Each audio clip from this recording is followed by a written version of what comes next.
परमात्मा ने मुझे इस संसार में मनुष्य का रूप देकर भेजा है, लेकिन कुछ कहने और कुछ सुनने से पहले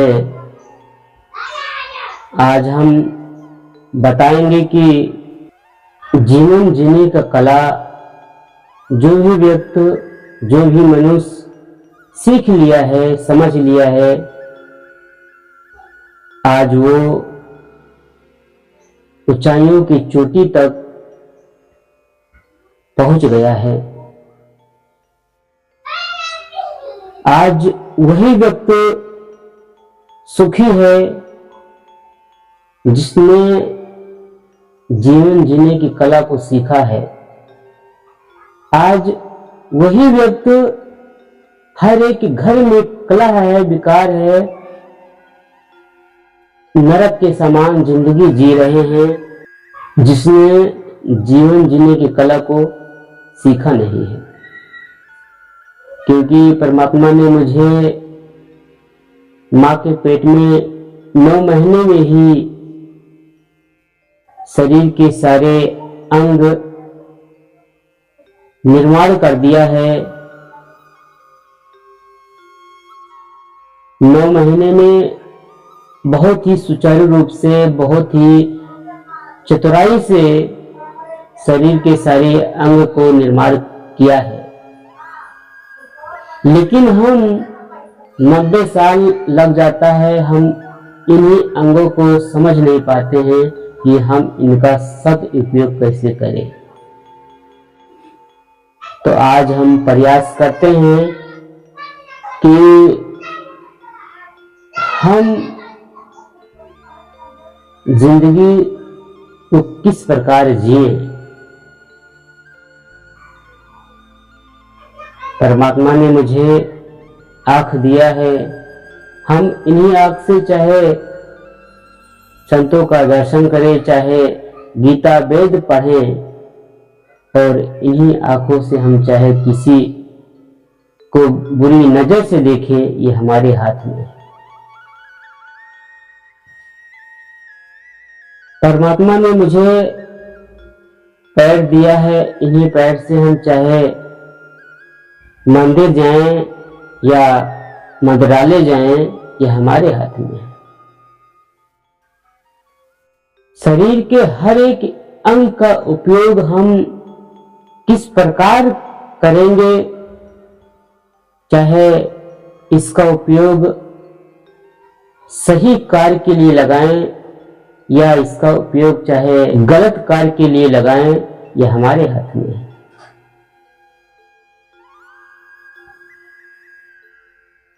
भगवान ने मुझे इस पूरी जिंदगी में 3 पेज की डायरी दी है। आप लोग सोचते होंगे कि कंपनी में हर एक जगह साल भर की डायरी मिलती है, लेकिन हमें यहाँ पर पूरी जिंदगी में 3 पेज की डायरी दी है। और जो व्यक्ति इस 3 पेज की डायरी को समझ लिया है, जान लिया है, आज वही व्यक्ति सुखी है और उसी का घर स्वर्ग बन गया है। और जिसने इस 3 पेज की डायरी को, इस 3 पेज की पन्ने को समझा नहीं, जाना नहीं, उसका घर नर्क बन गया है।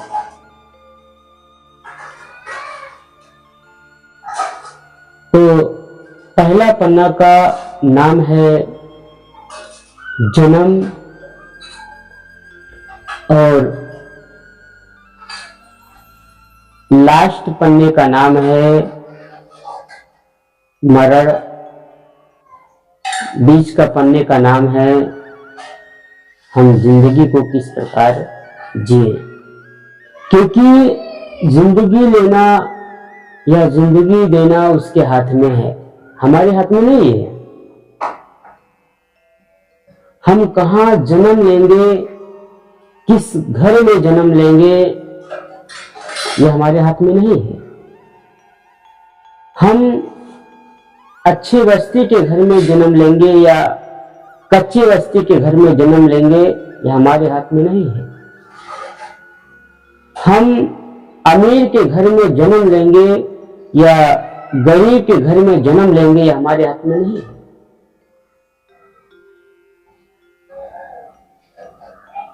हमारा मृत्यु हम किस समय किस जगह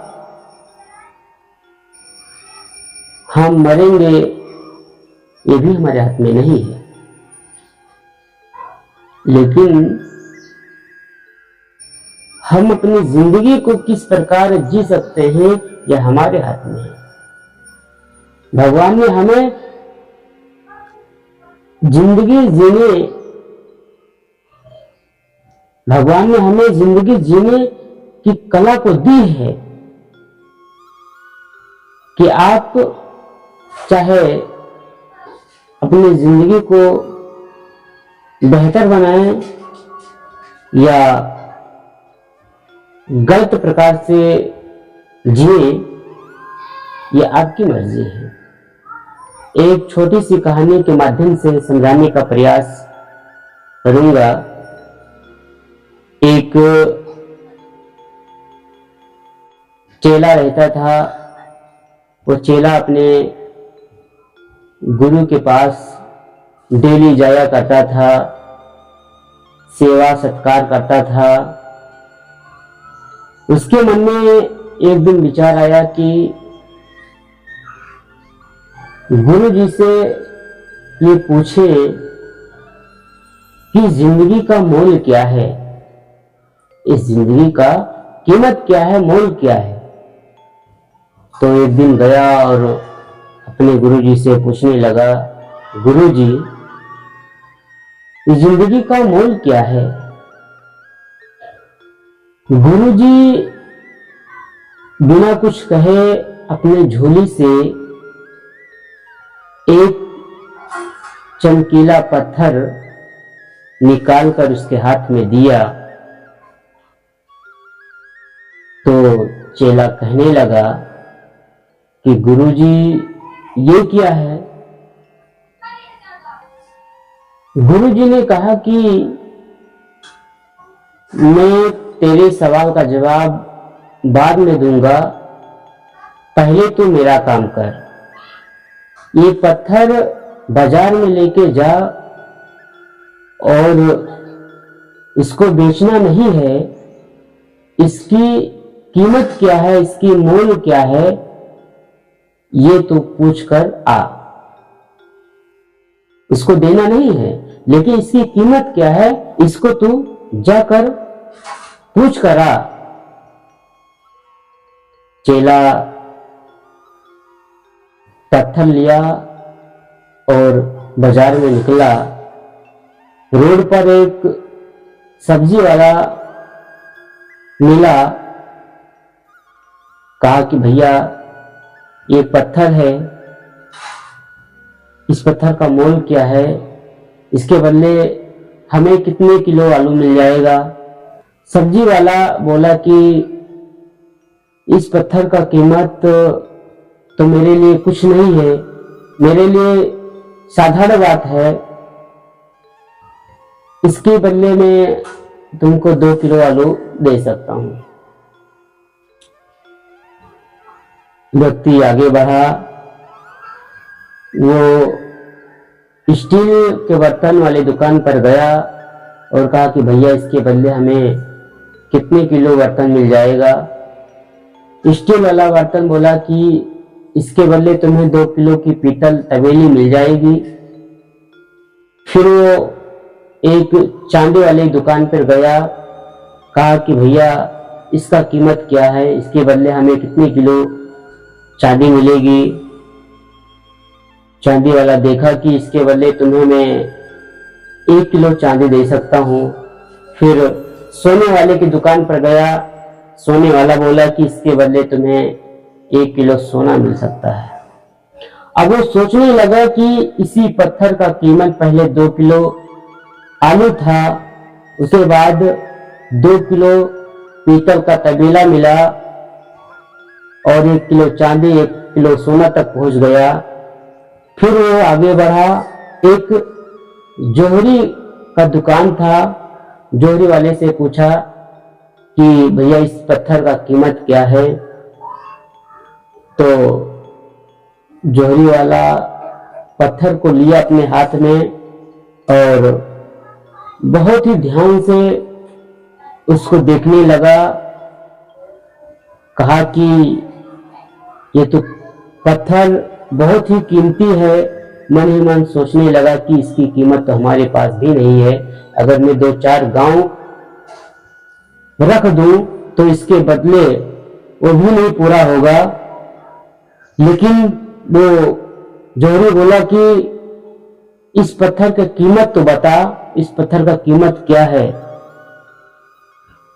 तो चेला बोला कि आप ना देंगे। जोहरी बोला कि इस पत्थर का कीमत बहुत है, इस पत्थर का कीमत जितना तेरे गुरुजी बोलेंगे उतना मैं दे दूंगा। अब वो पत्थर लिया और अपने गुरुजी के पास चला गया। गुरुजी से कहने लगा, गुरुजी ये तो हद हो गया, इसी पत्थर का कीमत पहले 2 किलो आलू था, फिर 2 किलो पीतल का तबेले, फिर 1 किलो चांदी 1 किलो सोना, और यहां तक पहुंच गया कि इस पत्थर का कीमत इतना हो गया कि इसका कोई मोल ही नहीं है। गुरुजी ने उस पत्थर लिया और फिर झोले में, अपने झोले में डाल दिया वो पत्थर और कहने लगा कि बस इसी प्रकार तुम्हारी जिंदगी का मोल है। गुरुजी ने कहा कि जिंदगी को हम चाहे 2 किलो आलू में बिता सकते हैं, चाहे 2 किलो पीतल में बिता सकते हैं, और चाहे कोई ऐसा व्यक्ति हो जाता है कि उसका जीवन मूल्यवान बना देता है अपनी जिंदगी को। तो अपने कर्म के द्वारा हम चाहे अपनी जिंदगी को बना सकते हैं, बिगाड़ सकते हैं।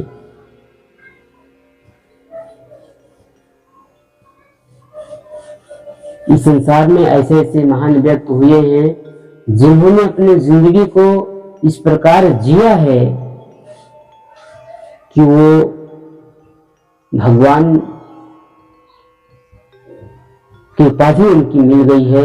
भगवान को इंग्लिश में क्या बोलते हैं? God, GOD, God. अगर हम अपनी जिंदगी को अच्छी तरह से जीते हैं तो गॉड को हम प्राप्त कर सकते हैं। अगर वही जिंदगी अगर हम पलट के जीते हैं, DOG, डॉग, तो हमारी जिंदगी कुत्ते की तरह हो जाती है। जिंदगी का यही सच्चाई है कि हम किस प्रकार जिए, ये जिंदगी सार्थक हो जाए, ये हमारे हाथ में है।